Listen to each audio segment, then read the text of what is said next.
essayer de protéger, pour essayer de veiller dessus, pour ne pas qu'on vole, pour ne pas qu'ils fassent du n'importe quoi avec. Ils se sont battus.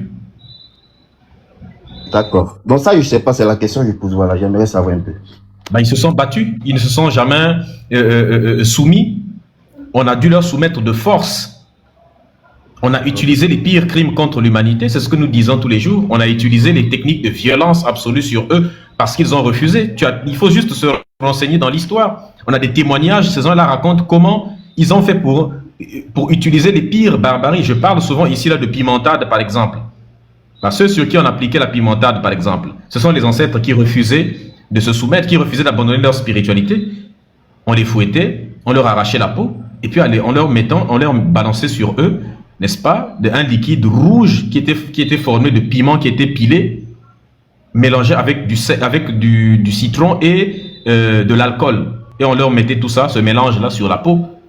C'est les choses les plus horribles. On leur découpait les noyaux, on faisait des pires crimes contre l'humanité. Ils se sont battus. Et il faut voir ce qu'on appelle les révoltes. La révolte du Congo-Wara, par exemple. Il y a eu des révoltes partout en Afrique. Nos ancêtres ne se sont jamais rendus comme ça. D'accord. Nos ancêtres se sont rendus, ils se sont battus jusqu'à la dernière goutte. Mais c'est juste que la logique, l'histoire, c'est comme ça que ça se passe. Les choses ne sont jamais figées dans le temps. L'histoire est faite de manière à ce que ceux qui ont été puissants, tous les empires finissent toujours par subir ce qu'on appelle un déclin.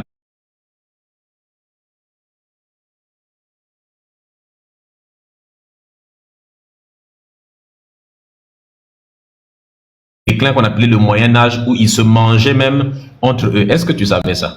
Non, je sais pas. Les Européens ont subi l'une des périodes du Moyen-Âge, l'une des périodes les plus violentes de leur histoire, c'est le Moyen-Âge. Il fallait pas voir les Européens. C'est-à-dire que les mecs, ils étaient littéralement, ils se mangeaient entre eux. C'est pas qu'on a dit, c'est une vérité. Les Américains, les Européens allaient jusqu'à se manger la nourriture. C'était les autres, des cas de cannibalisme, mais il y en a à profusion chez les Blancs. Est-ce que tu vois? Donc, c'est pour dire quoi? C'est pour dire que chaque civilisation a des hauts et a des bas. Chaque civilisation subit toujours, et tous les peuples subissent toujours, n'est-ce pas, les périodes les plus difficiles, les crimes les plus difficiles. Mais le plus important, donc les bas, le plus important, c'est de réussir quand on est en bas, d'opérer un sursaut générationnel, n'est-ce pas, et qui va vous permettre de vous élever.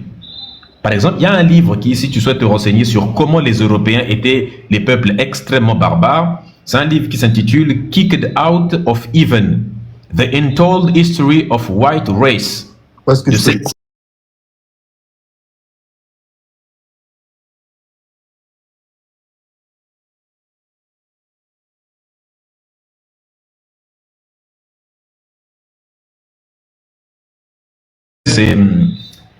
si je donne un coup de pied,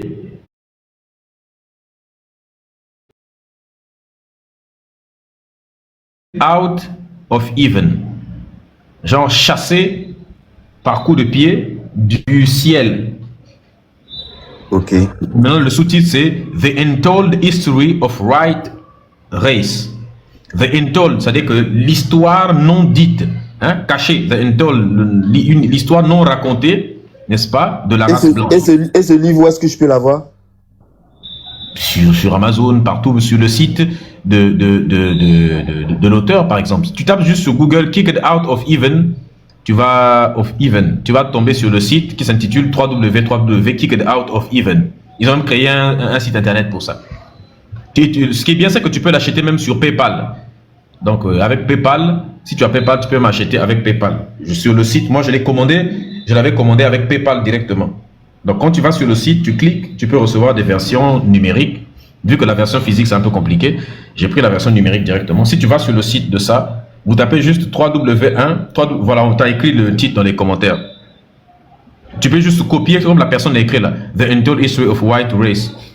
Tu copies juste et tu te colles sur Google, on va te sortir le site www.kicked out of even. tu rentres sur le site de l'auteur et puis tu commandes ces 3 volumes. C'est pour ceux qui veulent. C'est des livres bien écrits, hein, avec des sources, mais l'Européen ne raconte pas ces histoires-là.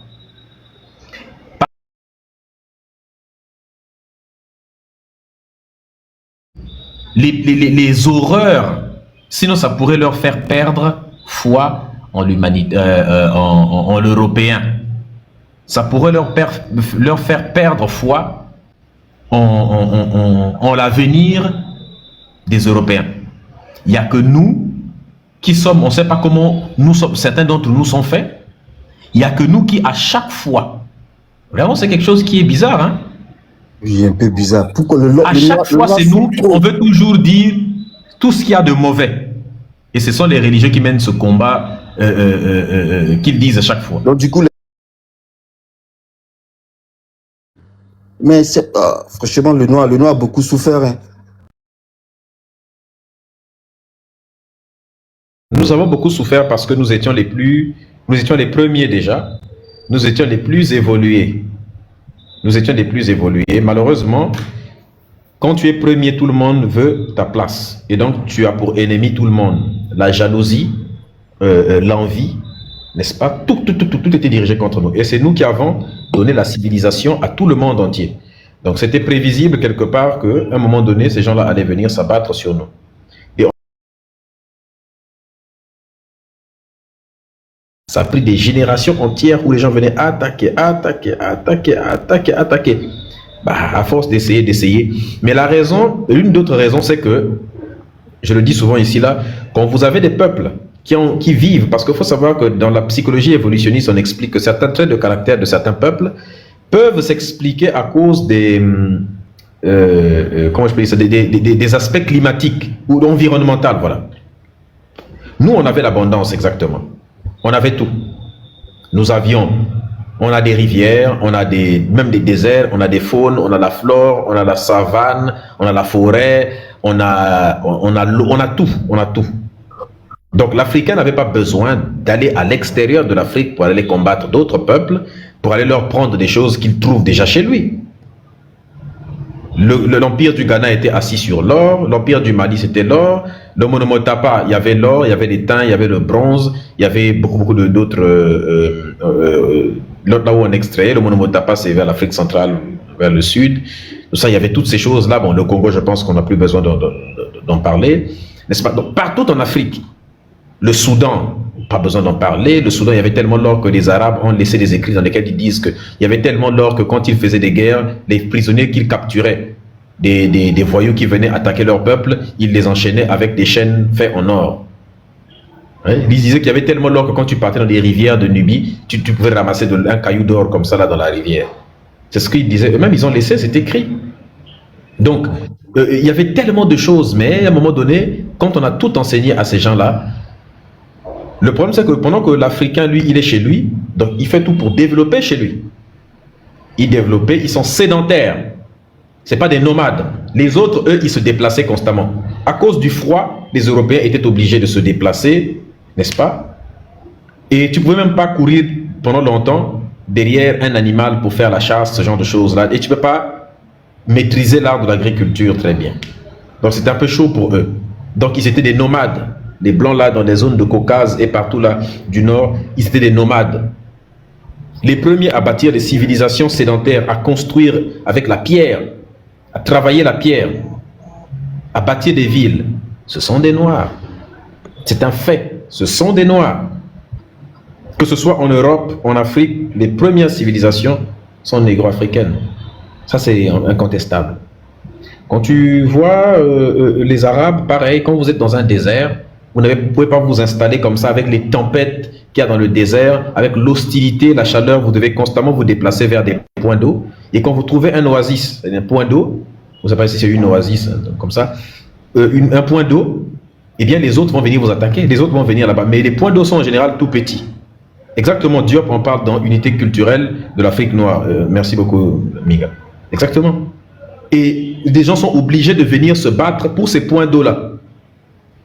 Et donc, ce qui fait que le sémite dans sa tête, va grandir avec une idée qui est celle de que pour survivre, il faut forcément déposséder l'autre de ce qu'il a. Le vol. Il faut forcément déposséder l'autre de sa possession. Parce que les ressources sont extrêmement limitées dans le désert. Pareil pour les autres qui sont dans les déserts de froid. Et donc ça donne un comportement qui est prédisposé à la guerre, à la violence, à l'attaque. Et comme ces peuples-là n'ont pas pu développer, et ces endroits-là aussi, ces déserts, ces endroits ces déserts que ce soit de sable ou bien de glace, ça ne vous savez, parfois la nature conditionne les gens à réfléchir, à penser et à développer. Donc c'était tellement hostile que ça ne les a pas dotés du génie humain dont l'Africain était doté, n'est-ce pas, du génie humain capable de les pousser à bâtir des grandes civilisations. Il a fallu que l'Africain aille construire la civilisation dans ces zones-là, par exemple la zone de Sumérienne vers Sumer. Les Sumériens sont des Noirs, Sumer ça veut dire tête noire. Ils sont où les Sumériens? Mais ils ont été métissés depuis longtemps, ils ont disparu. Ils ont été métissés. Le métissage entre les Sumériens et des Blancs qui viendront du Caucase, des nomades blancs vont arriver là-bas, vont se métisser avec les Sumériens et ça va donner une première race de métis qu'on appelait les Sémites. On les appelait les Akkadiens. C'est eux les Akkadiens. C'est eux les Akkadiens. Donc après, voilà, ça va partir de métissage en métissage, ainsi de suite, d'où vont venir beaucoup de Sémites. Les Sumériens étaient là depuis longtemps et ensuite il y avait les Cananéens aussi, il y avait plein d'autres... il y avait les Nabatéens, ainsi de suite, il y avait plein d'autres peuples qui existaient là-bas. Donc, il y avait les Hadithes, il y avait les Sabéens et autres. Donc, il y avait beaucoup de peuples de ce genre. Et donc, pour le cas donc de ceux dont nous étions en train de parler, dans des déserts de glace là-bas, avec le froid extrême, eh bien, l'Européen qui était sédentaire n'avait pas le temps de bâtir des grandes civilisations, des choses comme ça. Et donc, ça prédispose le comportement à vouloir attaquer. C'est nous qui allons leur transmettre la civilisation lorsque les premiers Noirs qui vont aller peupler l'Europe, vont construire des civilisations là-bas, vont bâtir par exemple des trucs tels que Stonehenge. Hein, n'est-ce pas? Stonehenge que vous voyez, si vous tapez Stonehenge en Angleterre, ça a été bâti par des Noirs.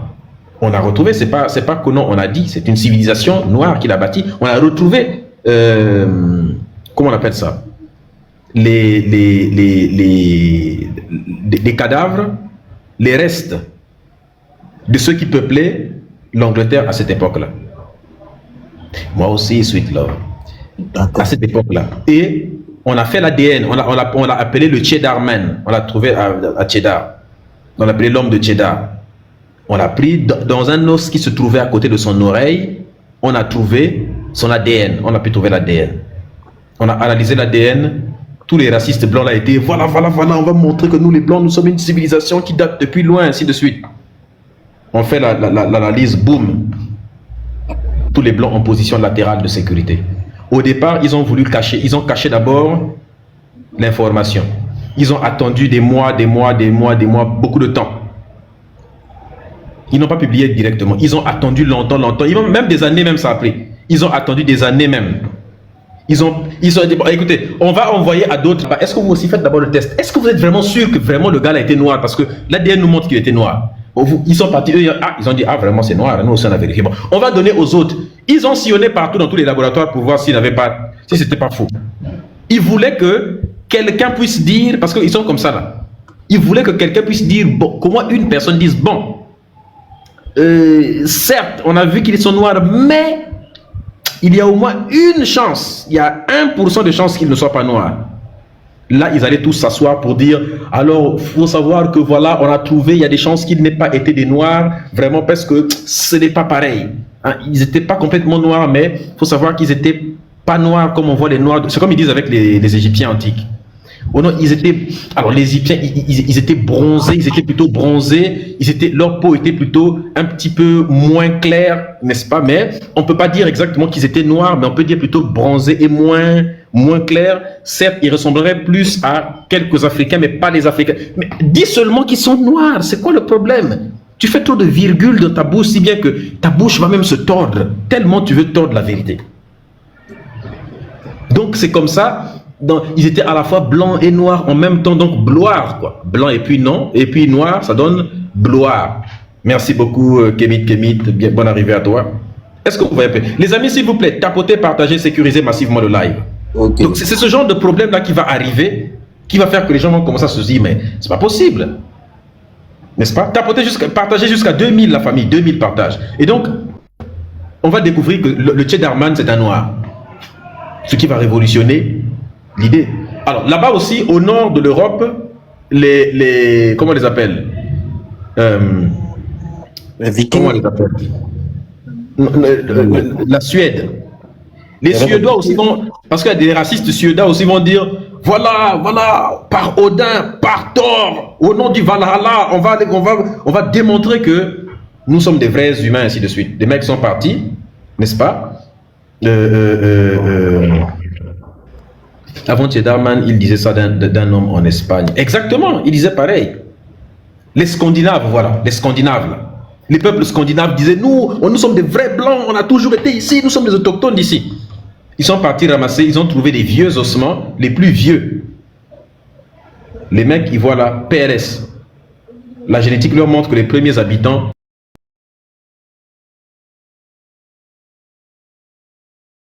comment on appelle ça, la Norvège, le Danemark, la Suède, c'était les Noirs qui vivaient là-bas. Et tous ces livres-là, on les trouve en ligne, tous ces livres toutes les connaissances. D'accord, ok.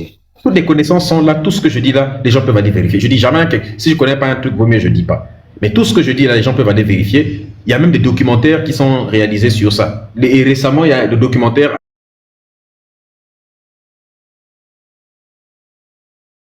qui sont des experts les plus pointus, se sont réunis une grande équipe de scientifiques. Okay. Se sont réunis pour créer, pour faire ce documentaire-là, pour qu'il soit le plus exact possible. Et les racistes étaient en fureur. Pourquoi vous avez représenté des hommes noirs dans l'histoire de notre pays? Et les mecs leur ont dit, bah écoute, la science, c'est la science. Hein. Tu peux être aussi raciste que tu veux, mais la science, la voilà. Et c'était des noirs aux yeux bleus. Et voilà. Et je rappelle que quand Chedarman, sa génétique montre qu'il avait les yeux bleus. Attends, ah bon? Donc, exactement. Donc, quand on dit blanc aux yeux bleus, les yeux bleus n'appartiennent même pas aux noirs, aux blancs en réalité. Les premiers humains à avoir les yeux bleus sur la planète sont les noirs. C'est-à-dire que qu'est-ce qu'ils nous ont pas volé? Aujourd'hui, quand on parle de blanc, on dit toujours blanc aux yeux bleus, comme si ce serait un standard de beauté. Mais les premiers yeux bleus là, c'est les noirs. Allez, va voir comment. Si tu tapes Chedarman sur Google, tu vas voir, on va te montrer avec des yeux bleus. La génétique montre qu'il avait des yeux bleus. Le documentaire, exactement le documentaire en Suède, là, vous allez voir. Et on a vu ça à peu près partout. Ça les a mis en PLS. Donc, la vérité, nous devons nous battre pour restaurer cette vérité. Donc, c'est nous, lorsque nous avons quitté l'Afrique et que nous sommes partis là-bas, on a commencé les premières civilisations là-bas. Et après ça, lorsqu'ils ont commencé à génocider, les Yamnaya et les autres ont génocidé les Blancs qu'on trouvait là-bas. Lorsque les Blancs en tant que tels, n'est-ce pas, la race blanche est apparue, si tant est qu'on utilise ce terme race, dans l'acception non pas du français mais de l'américain, n'est-ce pas, parce que ça ne veut pas dire la même chose en Amérique qu'en anglais qu'en français, eh bien, il a fallu que nous, qu'on leur redonne encore la civilisation. C'est lorsque les Grecs vont rentrer en contact avec les Africains de la vallée du Nil qu'ils vont leur transmettre la connaissance. En Afrique, actuellement, sans métissage, certains ont des yeux bleus ouverts. Exact. Est-ce que tu savais ça d'abord? Bon, je sais pas. Aujourd'hui, beaucoup de gens ne le savent pas, mais il y a des Noirs africains qui ont des yeux bleus et des yeux verts. Chez les Khoïsans, on a trouvé ça. Chez les Bushmen, il y a des gens qui ont des yeux verts. Et un peu partout en Afrique. Hein. Conan blanc aux yeux bleus. Donc les yeux bleus ne sont pas l'apanage uniquement des Blancs. Ce n'est pas l'apanage uniquement des Blancs. Mais nous, on pense que c'est jusqu'à on a mis blanc aux yeux bleus. Donc il ne faut plus dire blanc aux yeux bleus. Parce qu'il y a noir aux yeux bleus aussi. Il y a noir aux yeux verts. Les couleurs des yeux, là, on en a tous. Parce que nous sommes les ancêtres de l'humanité. Toutes les caractéristiques que l'humain a, l'humain, là, nous, on en a aussi. Toutes les caractéristiques de l'humain, nous, on en a. Est-ce que tu vois un peu? D'accord, ok, pas de souci. Et la deuxième question, je peux dire, c'est à partir des années 70 que le christianisme c'est plus répandu en Afrique, vu que on a pris la langue des Blancs, le français et tout. Moi, je suis ivoirien. On a pris le français dans les pays un peu francophones. Les églises ont commencé à s'instaurer, le christianisme et tout. Pourquoi en ce temps, vous, forcément, vous avez des dévanciers, vu que maintenant vous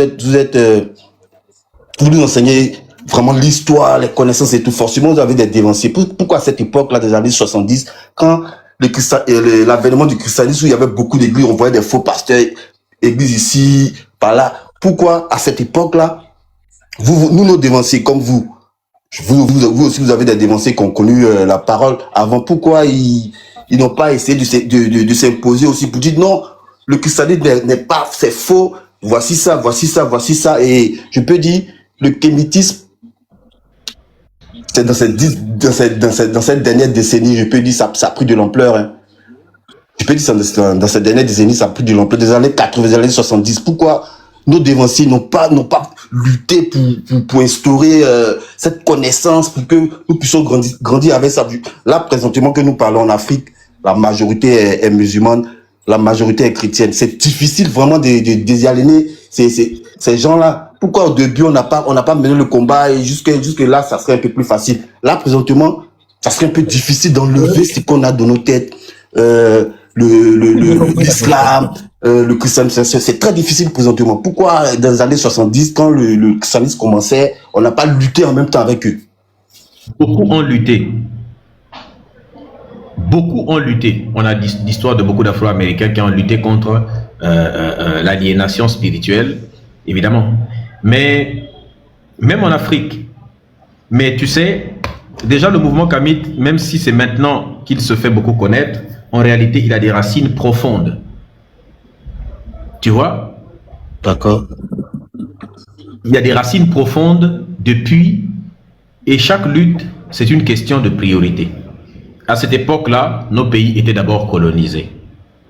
Cheikh Anta Diop l'écrit lui-même.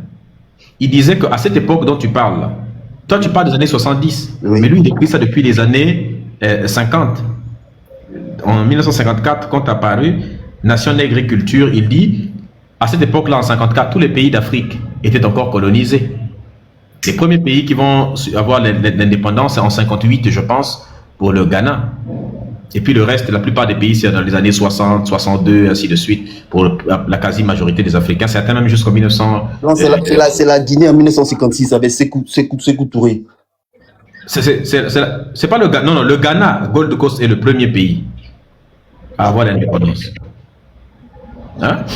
Donc c'est 56, hein? C'est la Guinée, ou bien? Oui, c'est la Guinée, oui. C'est Guinée, voilà, Guinée, Ghana, de toute façon, il y a des G partout, donc c'est la Guinée alors, donc autant pour moi. Donc, n'est-ce pas? La Guinée. Oui. Bon, un peu. Donc, du coup, c'est 58 ou 56? Parce que je ne pense pas que ce soit 56. La Guinée, ça doit être 56. Non. Bon, je ne sais pas trop. C'est 58. Je ne pense pas que ce soit 56. Il n'y avait pas un pays indépendant en 1956 en Afrique. Ghana, Médusa. Je ne comprends pas. C'est Ghana ou c'est Guinée? Allez vérifier. Premier pays à être indépendant. Je pense que c'est le Ghana, mais... En Afrique, je pense que c'est l'Éthiopie, parce que l'Éthiopie n'a jamais été colonisée, non? Non, on parle des pays qui ont été colonisés. Le cas de l'Éthiopie est un peu différent. On dit souvent que l'Éthiopie n'a pas été colonisée, mais l'Éthiopie a subi certaines invasions qui peuvent être assimilées à une forme de colonisation, mais c'est un peu difficile. Donc, dans tous les cas, en 1954, il n'y avait aucun pays qui était indépendant. Et Cheikh Anta Diop, il écrivait que l'Africain qui veut être pertinent à l'heure actuelle, il doit d'abord commencer par libérer nos pays. Une fois que nos pays sont libérés de l'oppression, de la colonisation, à ce moment-là, on va rentrer dans le débat, la question de la religion. À l'époque, il n'y avait pas TikTok, il n'y avait pas Internet, il n'y avait pas de réseaux sociaux de manière générale. Donc c'est normal que maintenant que ce combat prenne plus. Il y a par contre des églises, elles existent depuis longtemps. Les églises, c'était les endroits, les seuls endroits ou bien les rares endroits où les Africains se rassemblaient où tout un village pouvait se rassembler, c'était les églises. Moi, c'est là même la problématique. Et des Pendant mosquées. ce temps où l'avènement des églises, ça se propageait de part et d'autre, de bouche à oreille. Les gens créaient les églises, les gens faisaient des formations de la Oui, Bible et mais ça, c'est tout. par la Les violence que pasteurs ça s'est sont sortis. produit. Mais On était sous colonisation. nos dévanciers comme vous, bon, vous, forcément, Merci. vous avez eu des dévanciers. Qu'est-ce qu'ils ont fait? J'ai compris ta question. Tu voulais qu'ils fassent quoi? On était dans un état colonial. La colonisation, je viens de te dire que les indépendances de nos états, c'est en 1954. Mais c'est chez nous, forcément, on doit avoir des rassemblements, des bouches à Oui, mais oreille. ça faisait 400 ans qu'on vivait sous esclavage, puis ensuite on est passé à la colonisation. Depuis l'esclavage et la colonisation, on vivait sous domination des impérialistes qui nous imposaient cette religion par la force. Et il y avait des devanciers qui se battaient contre ça. Mais qu'est-ce qui leur arrivait?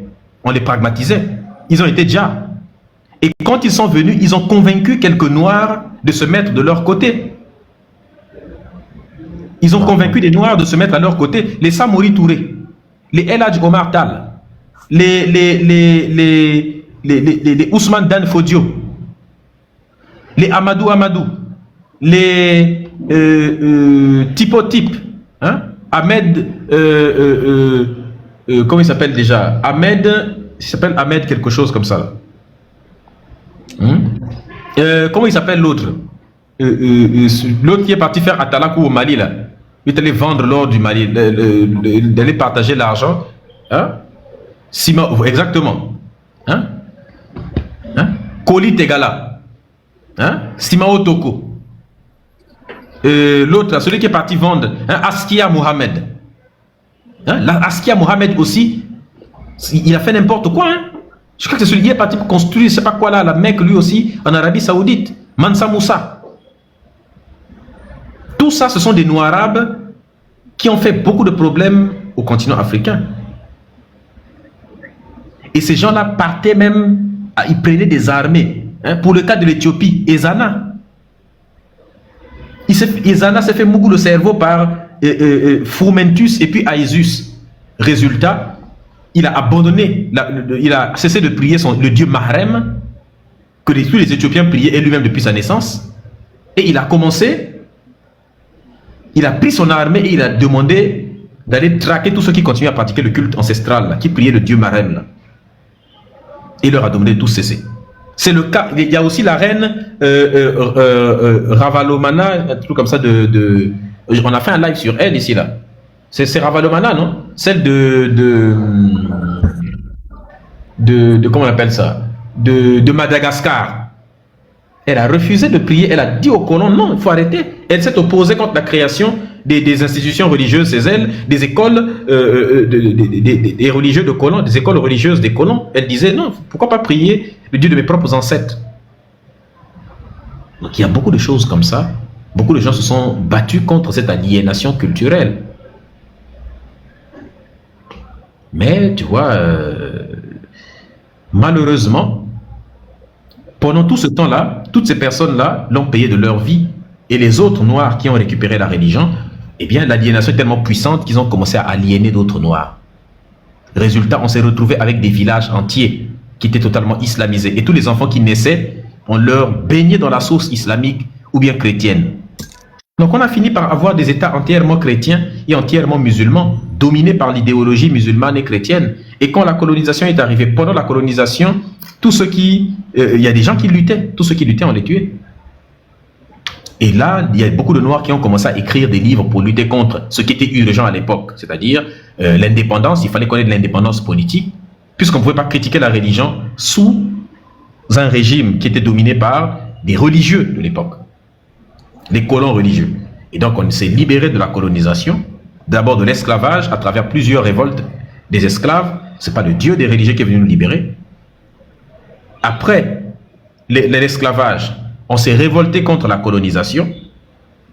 Après la colonisation, on a commencé à se révolter. Donc à la fois, on s'est battu pour les indépendances. De l'autre côté, vers les Amériques, les gens se sont battus également. On commence à se battre également, après toutes les batailles que j'ai expliquées, contre la ségrégation raciale et tous les mauvais traitements, le racisme à l'état pur qu'ils ont subi. Je rappelle que en Amérique, les Noirs ont atteint un moment où ils en sont tellement battus qu'à un moment donné, ils se sont dit, bon, le séparatisme, les gens étaient dans une idéologie qu'on appelait black séparatisme. Le séparatisme des Noirs. Les Noirs ne voulaient plus se mélanger. Et celui qui est considéré comme le père du black séparatisme, c'est Martin Delany, dont je vous ai souvent parlé. Donc le black séparatisme a atteint son apogée avec le Black Wall Street. Le Black Wall Street, où les Noirs se sont dit, bon, on va se séparer entièrement des Blancs, parce qu'apparemment, on ne peut pas vivre ensemble. On va se séparer entièrement, vu qu'ils ne veulent pas de nous, et qu'ils nous discriminent. Nous, on va se séparer entièrement, on va aller créer nos propres communautés, et on va démontrer aux yeux du monde à quel point nous sommes réellement. Et tu sais, ils ont commencé à avoir cette façon de penser, en lisant des discours des Noirs devenaient de plus en plus radicaux. Les Martin Delany et tous les autres ont commencé à écrire en ténor firmin, quand ils ont commencé à leur dire, mais les gars, l'Égypte antique, c'est nous, on a bâti ça. Voici les grandes civilisations africaines qui ont été bâties. Les gens commencent à se dire, mais attends, ah bon? Bon, nous, on va démontrer ça maintenant, on va passer au travail. On va démontrer qu'on est puissant.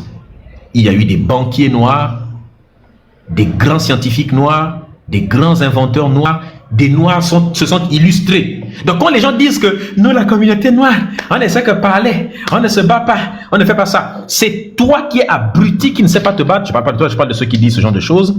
Les abrutis qui s'asseyent toute la journée, des prostituées, et puis des gigolos qui partent mou des femmes blanches pour avoir l'argent. C'est eux qui viennent dire, nous les Noirs, vous savez, nous ne nous battons pas. On ne sait que pleurer quand on a souffert ceci. Le blanc, il est bon, il est ceci.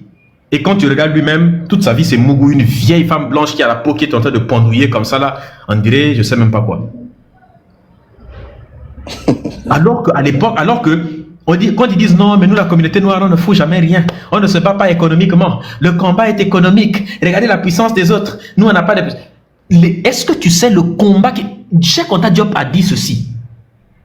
La lutte qui est menée contre nous, c'est quoi sa phrase exacte? J'ai même oublié sa phrase exacte. Il dit la lutte qui est menée contre les Noirs, elle est d'une violence extrême, si bien que ça dépasse l'entendement, mon frère. C'est l'une des luttes, j'ai oublié sa phrase exacte, mais il dit que c'est l'une des luttes les plus... Sécurisez le live, s'il vous plaît, les amis, faut pas, on va me faire sauter le live. Il dit c'est l'une des luttes les plus violentes qui puissent exister. Et... merci Sauvegarde qui est en train de sécuriser. Et pour vous montrer cette férocité-là, il y a même une dame qui a écrit un livre, n'est-ce pas, Madame Plumel Uribe, hein, Plumel Uribe, un très bon livre que nous avons, je ne sais pas si ça se trouve dans le groupe Telegram, ça s'appelle Férocité blanche, ça est dans le groupe Telegram, la férocité blanche, où elle montre la férocité de ces peuples-là. Et pourquoi je dis ça? Parce que pour vous démontrer la férocité blanche, les Noirs là qui avaient décidé, ils sont partis dans une ville qu'on appelle la ville de Tulsa.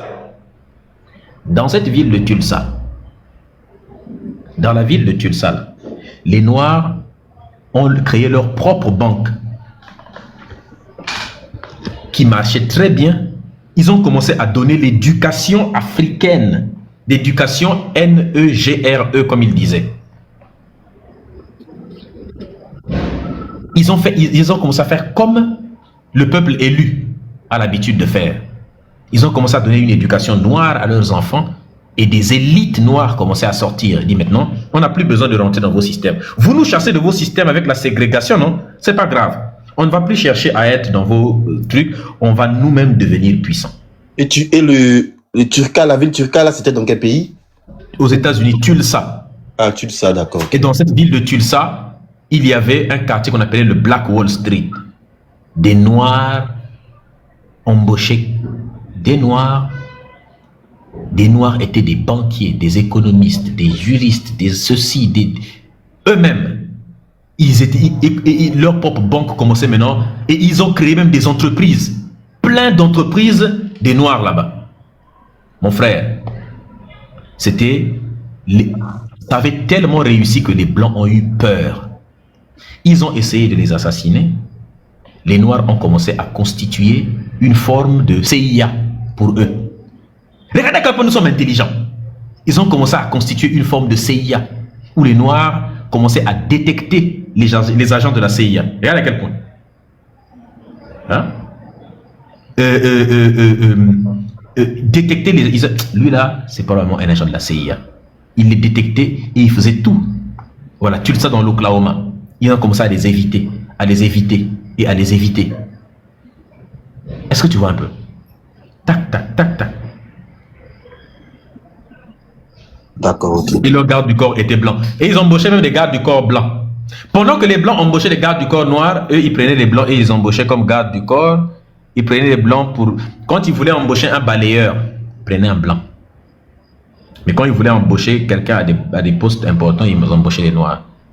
Donc, quand on partait chez eux, le blanc, il était en train de balayer dans la cour. Parce qu'il y a des blancs pauvres aussi. Donc, ils embauchaient les blancs pour balayer et ils appliquaient exactement ce que les blancs leur faisaient.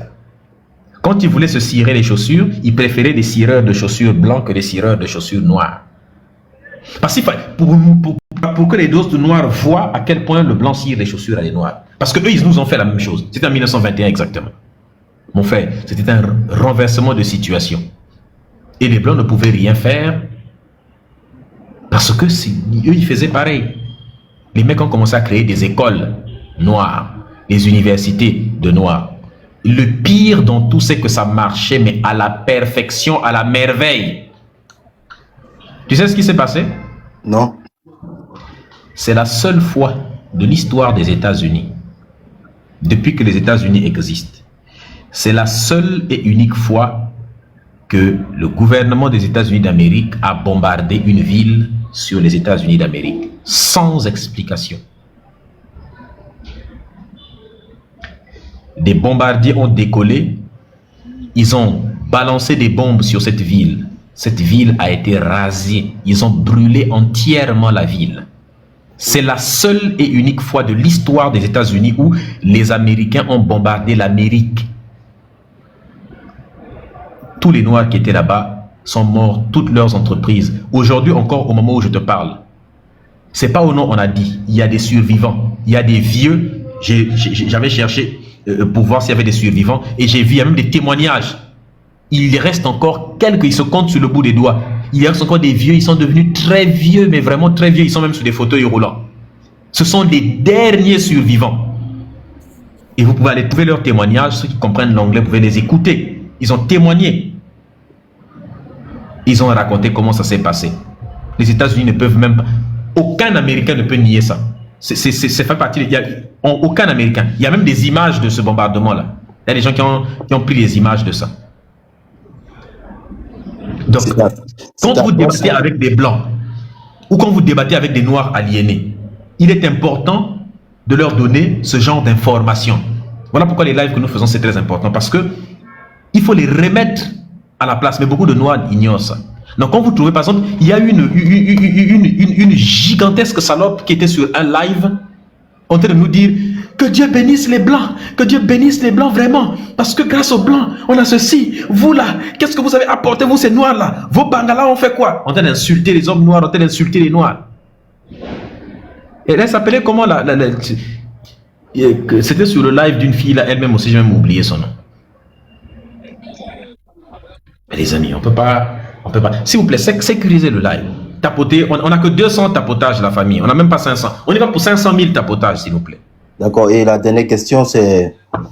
Donc, attends, je chute sur ça là. Donc, vous voyez la famille, c'est pour vous dire quoi?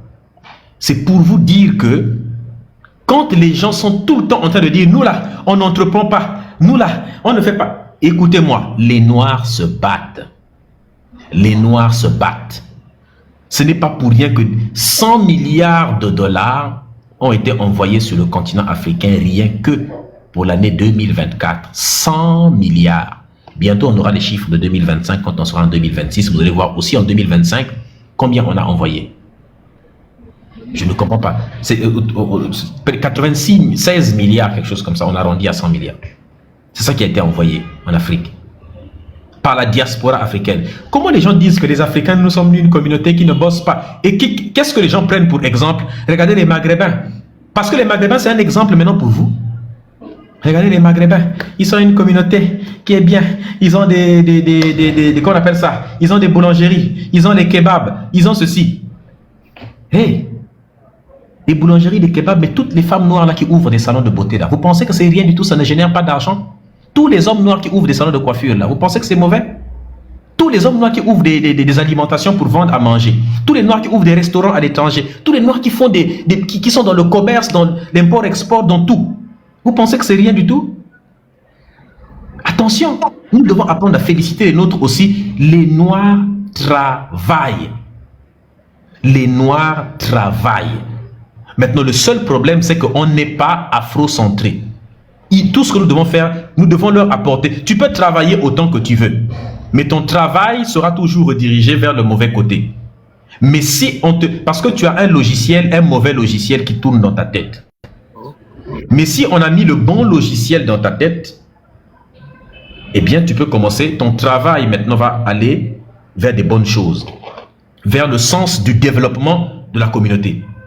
Un noir qui sait ce que Marcus Garvey a écrit, qui sait ce que Cheikh Anta Diop a écrit, qui sait ce que Marcus Delany a écrit.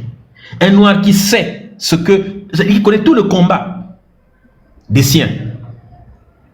Un noir qui connaît les écrits de Webb Dubois, qui connaît les écrits de toutes ces personnes-là, des Ben Yokanen et tous les autres. Quand il se met debout là, il se dit, ouais, quand il travaille, il sait où doivent partir son argent, comment il doit les investir et comment ça peut contribuer à l'évolution et au développement de sa communauté. Comme disait Marcus Garvey. Si vous voulez, je peux vous relire encore ce que disait Marcus Garvey, parce que Marcus Garvey, son texte là est trop puissant. Je peux vous ouvrir encore le livre, comment ça s'appelle comment ça s'appelle déjà Philosophie de... Ça y est où le livre en question? Attendez, je vais aller prendre ça. Philosophie et opinion, cours de philosophie africaine de Marcus Garvey. Quand vous allez entendre, parce que la répétition, elle est pédagogique, vous allez entendre Marcus Garvey, vous allez vous dire, mais attends, c'est incroyable ça. Et vous allez vous voir, ouais, ça c'est quelque chose d'assez puissant. Je vais vous relire un peu ça, n'est-ce pas? Vous allez voir par vous-même. Parfois c'est important la famille, c'est important. Attendez, voilà. Par exemple sur la question de l'éducation, qu'est-ce que Marcus Garvey il dit? Voici ce qu'il dit. Il dit ceci.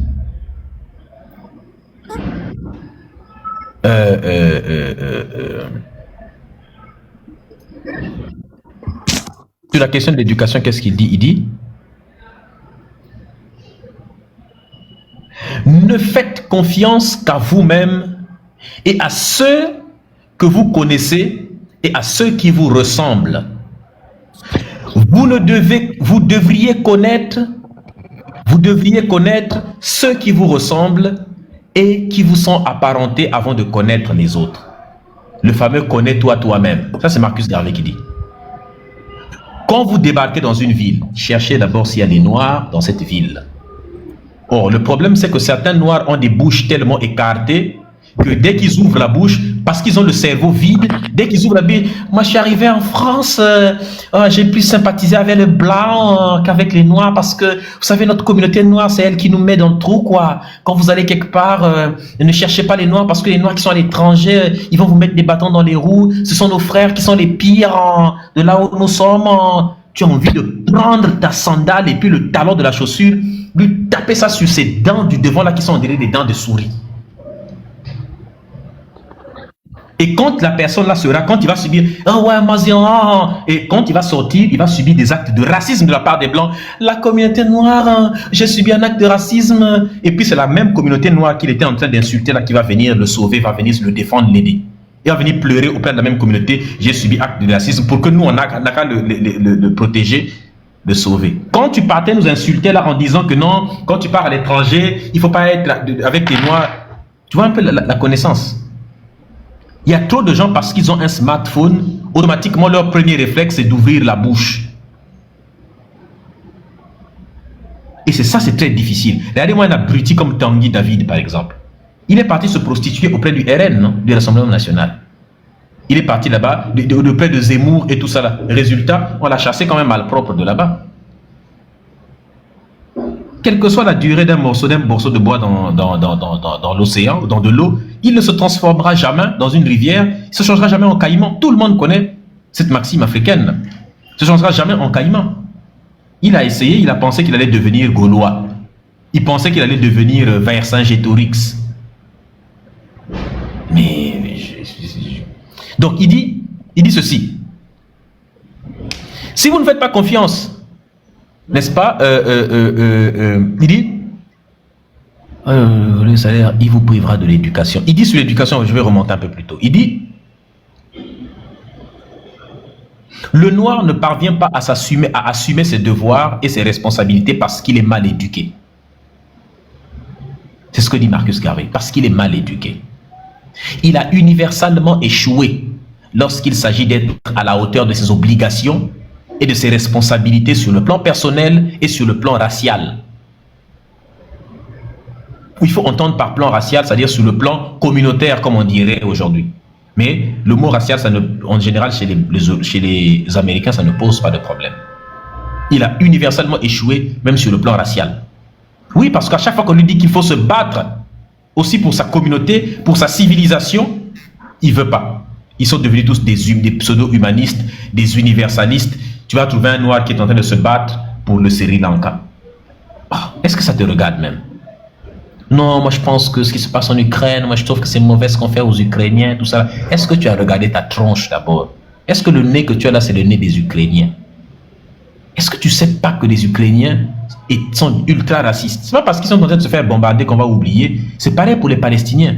Viva la Palestine, viva la Palestine. Est-ce que tu sais que les Palestiniens sont... Au cas où vous ne le sauriez pas. Bon, je vais faire un live sur ça. Attendez, je vais écrire ça. Il y a des choses quand je parle et puis ça me souvient du cerveau. Et des fois, c'est quand vous me posez des questions que je dis certaines choses parce que moi, je n'ai même pas l'idée de vous dire ça. Des informations comme ça. Est-ce que vous savez qu'il y a une équipe américaine, des Américains, des Noirs américains, au lieu d'envoyer de l'argent au Congo, et puis au Soudan, et puis à Haïti, et puis partout au Mozambique, au nord du Mali, ils ont décidé d'aller en Palestine. Ils sont partis, ils ont payé billets d'avion, ils sont allés là-bas.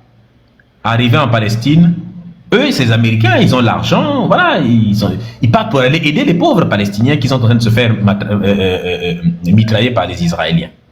Ils arrivent là-bas, on les appelle singes. Des gens qui sont pauvres passent devant eux, crachent. Ils disent, ils crachent. Quand eux, ils partent pour aller leur donner des trucs, des mecs qui ne veulent même pas prendre, ils leur demandent de donner à des femmes palestiniennes qui étaient à côté pour le leur remettre. Et ils ont laissé des témoignages, vous pouvez aller voir, il y a des témoignages de ça. Ils ont témoigné pour dire, mais attends. Ils ont dit, mais on ne s'attendait pas à ça en fait. Les mecs qui sont pauvres, ils se font bombarder. On part pour les aider et eux, c'est notre couleur de peau qu'ils regardent. C'est bien fait pour vous. Oui, j'ai entendu ça. C'est vrai, je le dis. Tout ce que je dis, c'est vérifiable. Il vous suffit d'aller vérifier. C'est vrai, je vous dis. Des Noirs américains. C'est là où ils ont compris. Et ils ont été racistes. Ça a même fait polémique. Ça fait du racisme. Est-ce que vous voyez un peu des choses comme ça là? Quand on dit aux gens les Palestiniens sont racistes, les gens pensent que c'est une blague. Continuez à aller défendre des autres peuples et vous ne défendez pas vos propres peuples à vous. Donc, comment on peut justifier ça? Il y a un rappeur qui s'appelle The Weeknd. The Weeknd. Bon, déjà, d'accord, The Weeknd, ok, d'accord. Bon, il manque plus que The Semaine, finalement. Je vais devenir rappeur, moi aussi, je vais m'appeler The Semaine, quelque part. Mais The Weeknd, le rappeur, bon, il s'est levé un week-end, justement, et il a cherché tous les pays des gens qui portent sa couleur de peau, qui souffrent, il n'a pas trouvé, et il a envoyé 2 millions de dollars 2 fois de suite. Donc ça fait 4 millions de dollars chez les Palestiniens.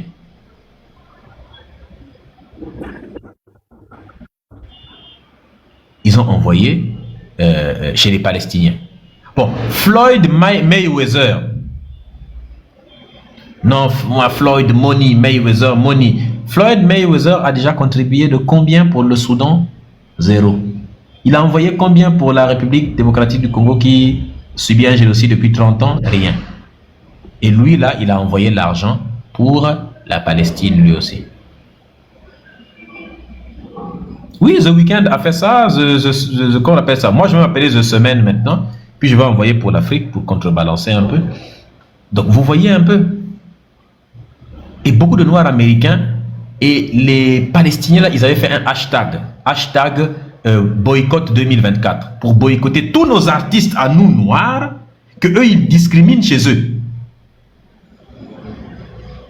Eh bien, ils ont fait un hashtag pour les boycotter, parce qu'ils ne parlent pas de Palestine. Ils sont partis harceler le petit Mbappé, qu'ils ont traité de singe, pour qu'il parle pour la Palestine. Omar Sy ne parle pas pour la Palestine. Pourquoi Omar Sy? Oh, Omar Sy, est-ce que Omar Toufik, vos Omar Toufik chez vous là-bas, ils ont déjà parlé du Congo? On harcèle Omar Sy sur Internet pour qu'il parle de Palestine. Ils sont partis harceler tous les rappeurs noirs pour qu'ils parlent de Palestine. Nino, pourquoi Nino ne parle pas? Même Aya Nakamura. C'est pas parce que Aya Nakamura, vous êtes parti, c'est pas vous là, c'est pas les Maghrébins qui se moquaient des monnaies de Aya Nakamura. Et vous voulez maintenant, hein, les Arabes se sont moqués d'elle. Oh, elle n'était pas belle, Maintenant, vous voulez qu'elle parle de vos trucs. C'est ce que je ne comprends pas. Vous connaissez combien de stars de chez eux qui parlent de ce qui se passe au Congo?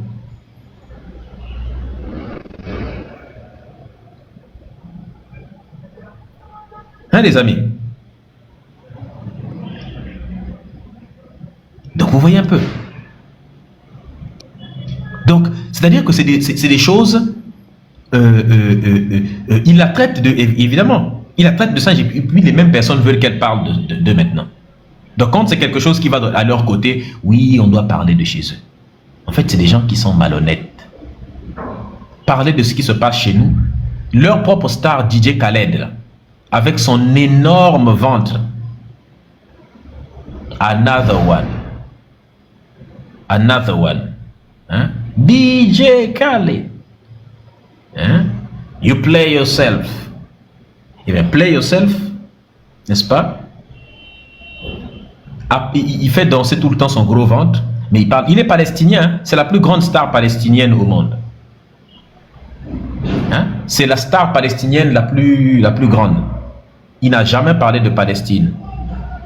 Mais il ne fait que danser son ventre à chaque fois. Jusqu'à les gens partaient le harceler même sur Instagram pour dire, mes frères, pendant que la Palestine se fait bombarder, le mec, il présente sa nouvelle Rolls-Royce qu'il venait d'acheter. Et il sort de ça en train de bouger son énorme bedaine.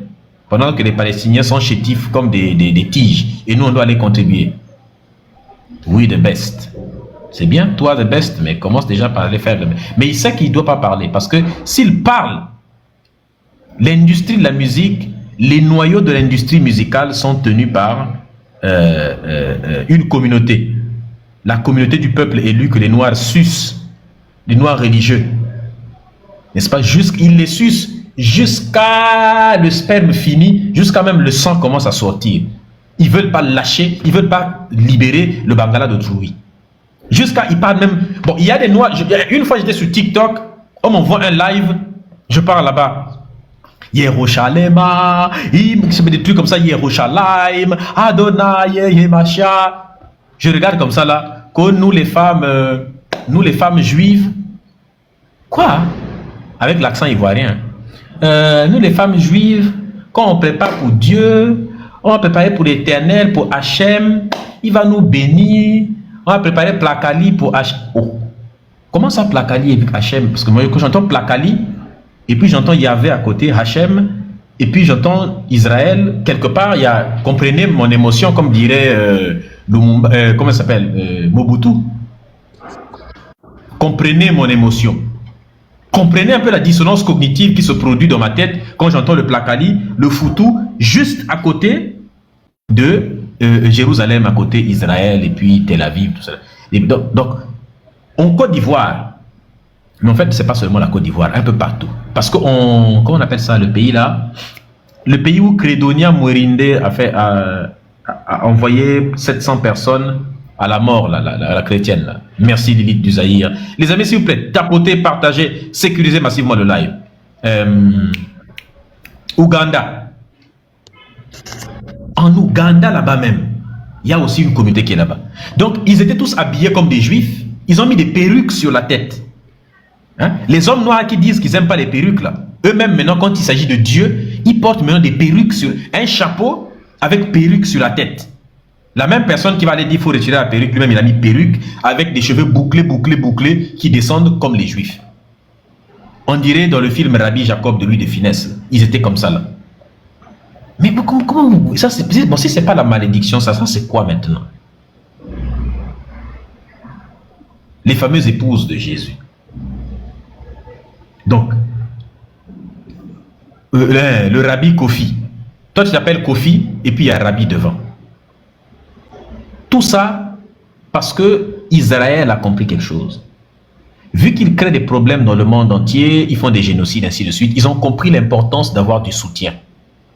Les Arabes, eux, pendant qu'ils ne voulaient pas se mélanger, les Juifs avec les autres, je commence à parler du peuple élu. Donc, vous sentez déjà que le live va bientôt sauter. Sécurisez massivement le live.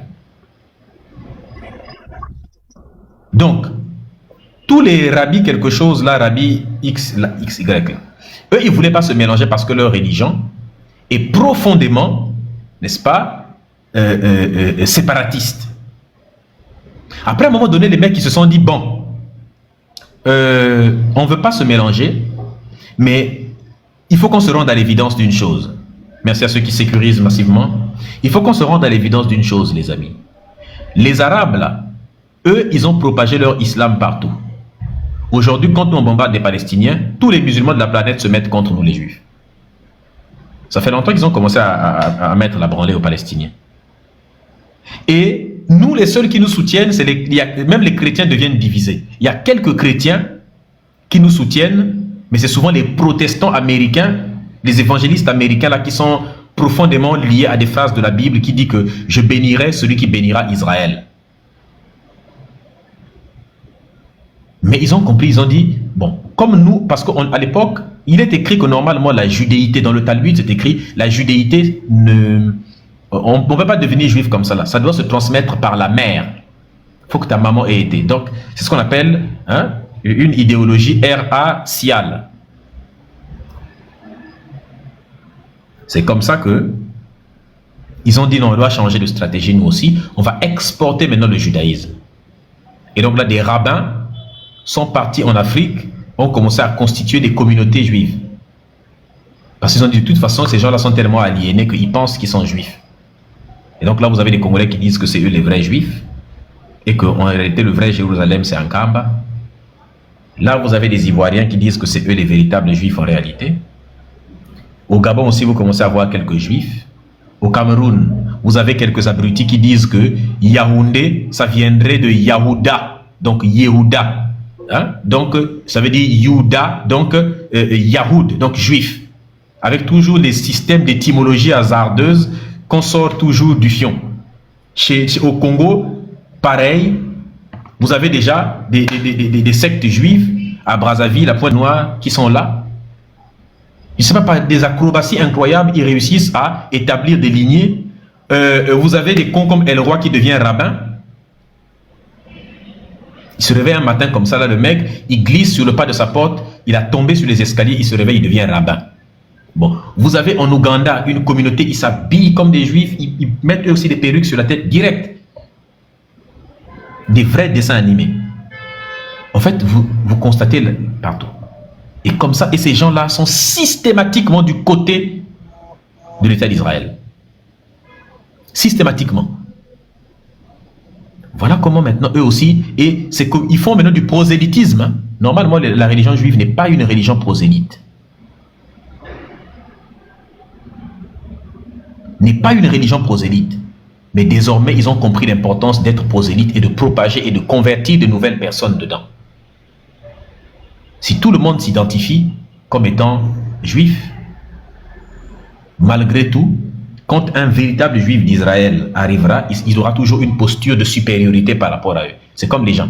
Les gens s'identifient comme musulmans, ils font des choses, des pratiques arabes, mais quand un vrai arabe musulman arrive, quelque part, il y a une forme il l'adule un peu. Regardez quand des imams arabes débarquent dans un pays noir, comment ils sont accueillis. Limite, les gens cherchent à aller leur lécher même les fesses.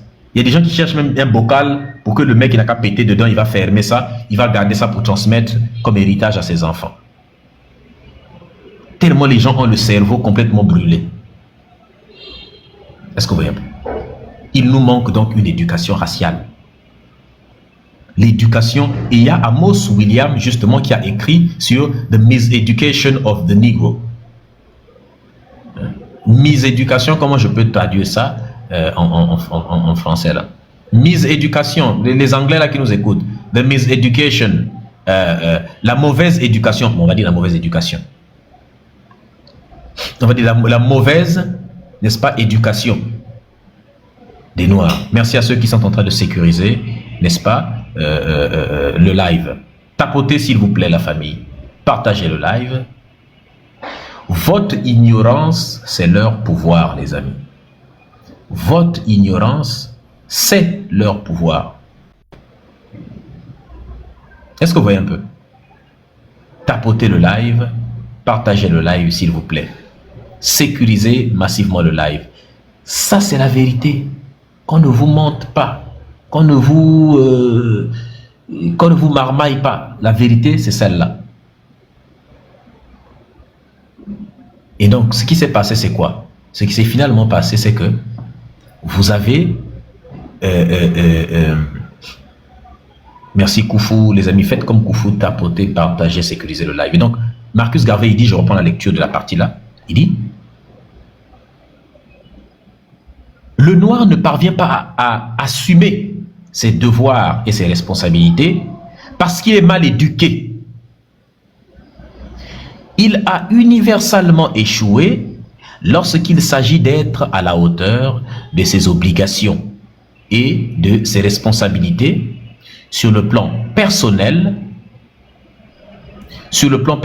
et sur le plan collectif. Son éducation est subversive. Est-ce que vous voyez un peu? Son éducation est... La subversion, c'est la pagaille, quoi. Les gens qui sont tout le temps dans la pagaille, dans la subversion. Est-ce que vous voyez un peu? Tapotez le live, s'il vous plaît, la famille. Toujours dans le wesh. Et il y a plein il y a d'autres éléments. Bon, ça, je ne vais pas aborder ça parce que c'est trop polémique, n'est-ce pas? Peut-être je peux vous donner seulement le titre du livre, mais c'est beaucoup trop polémique. Mais vous pourriez aller vous documenter sur ça plus tard. Mais il y a un élément, je vais vous lire ça en anglais pour ceux qui vont comprendre. The impact of fatherless on black. Laissons la partie là, c'est trop polémique. Mais c'est des éléments qui montrent vraiment beaucoup de problèmes dans l'éducation de l'autre. Mais bon, on verra ça plus tard. N'est-ce pas? Donc continuons. Le livre, il est là, mais je ne sais pas si on pourra étudier ça. Pour étudier ça, il faut vraiment des gens qui sont prêts à remettre en question des trucs vraiment. Donc continuons d'abord. Donc il dit, on était à quelle page là? Attendez, on parlait attendez.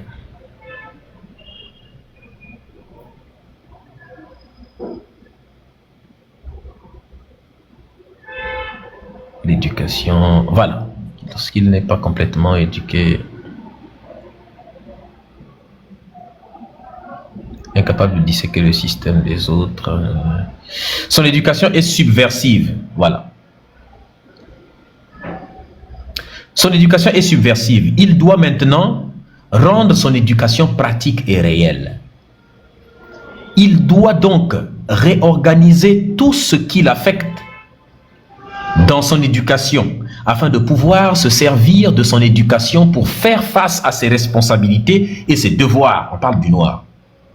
De la même façon que vous ne devriez pas attendre d'un autre homme qu'il vous donne des vêtements pour recouvrir votre corps, vous ne devriez pas attendre d'une autre race, d'une autre culture, qu'elle vous donne une éducation qui vous permettrait de remettre en question son propre monopole et sa suprématie,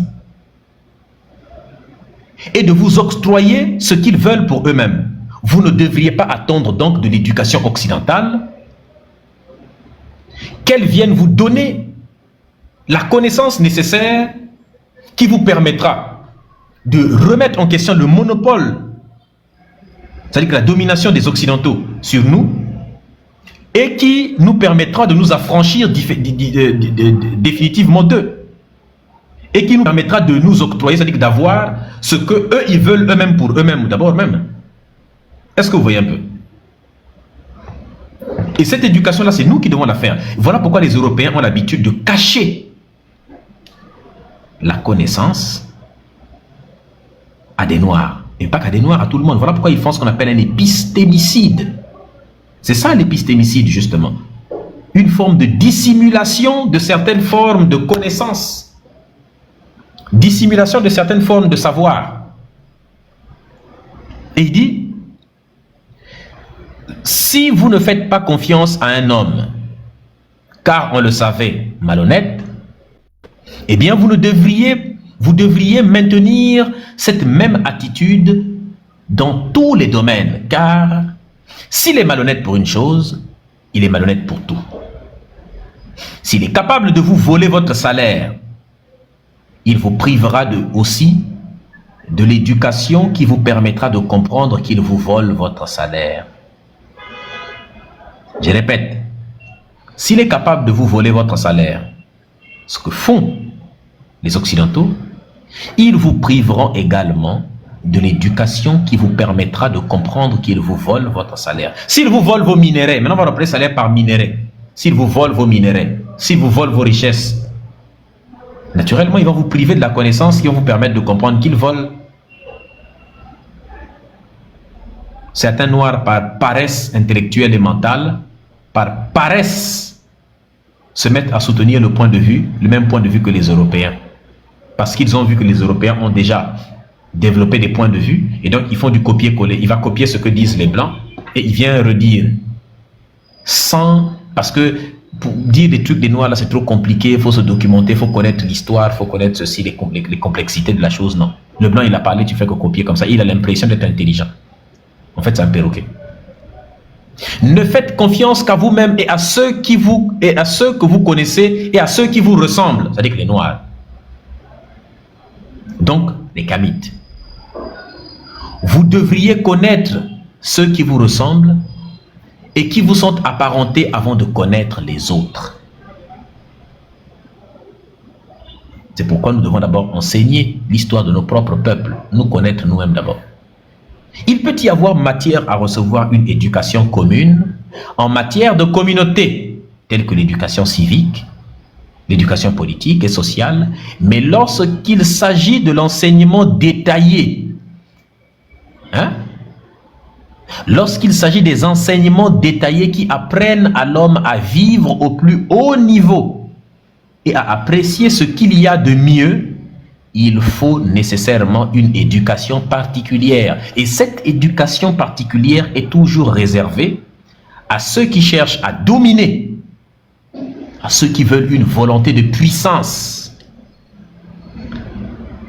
Par conséquent, vous devez vous assurer d'avoir une éducation particulière, telle que l'éducation particulière que les Juifs se dispensent et qui complète ou qui modifie l'éducation commune qu'ils reçoivent dans les communautés dans lesquelles ces gens-là vivent. Ils vivent en France, leurs enfants partent dans les mêmes écoles que les Français, mais les enfants des Juifs reçoivent d'autres types d'éducation de la part des rabbins,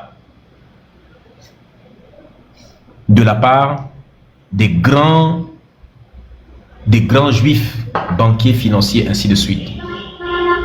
De la part du CRIF, le CRIF, de la part des organisations juives. Est-ce que vous comprenez? C'est ce que les Kémites font. Les Kémites veulent donner une éducation particulière aux Noirs. Voilà pourquoi. Et l'éducation particulière que les Juifs donnent à leurs enfants, cette éducation-là ne pourra jamais être comprise par les Noirs. Les Noirs diront toujours que c'est du racisme, ainsi de suite. Elle ne pourra pas être comprise par les Blancs. Les Blancs diront toujours, voilà, mais c'est pas bien, vous êtes en train de vous séparer, de créer du racisme, vous savez, c'est pas gentil. Elle ne pourra pas être comprise par les Chinois, par ainsi de suite. Les autres ne pourront, les Arabes ne pourront pas comprendre ça. C'est exclusif à leur communauté. Pourquoi alors tu attends que les Blancs puissent comprendre c'est quoi un kamite et c'est quoi l'objectif des kamites? Pourquoi veux-tu toujours que la vérité sonne blanche?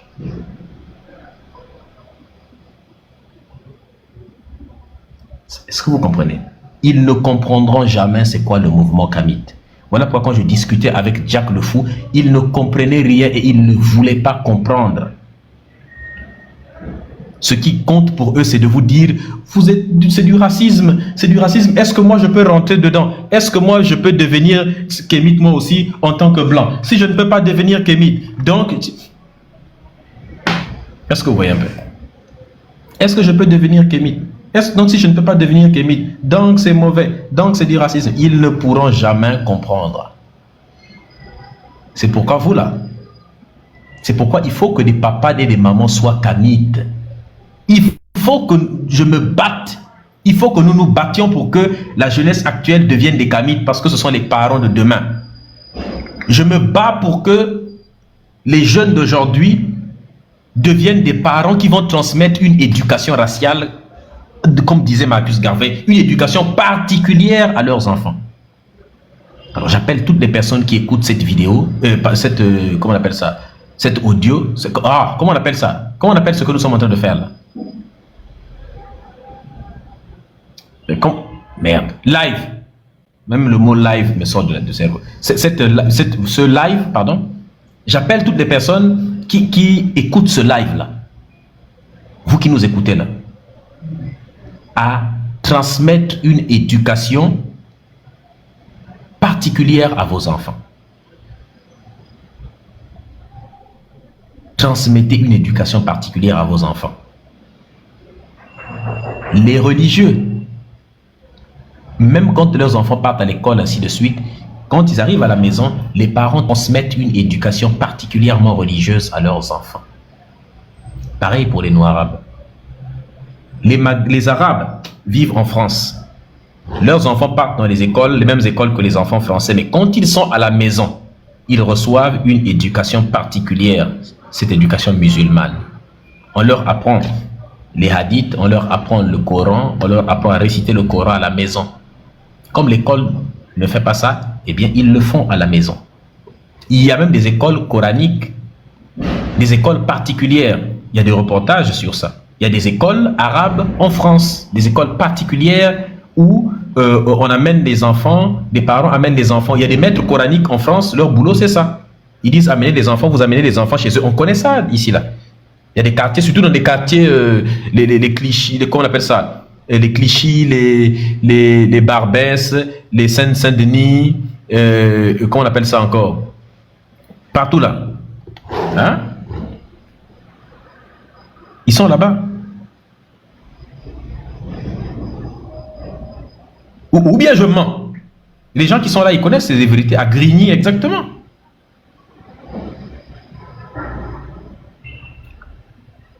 Ils donnent une éducation particulière à leurs enfants. Vous aussi, assurez-vous de donner des éducations particulières à Neuilly, à Aubervilliers, voilà. Tout ce que je dis, c'est la vérité de la famille.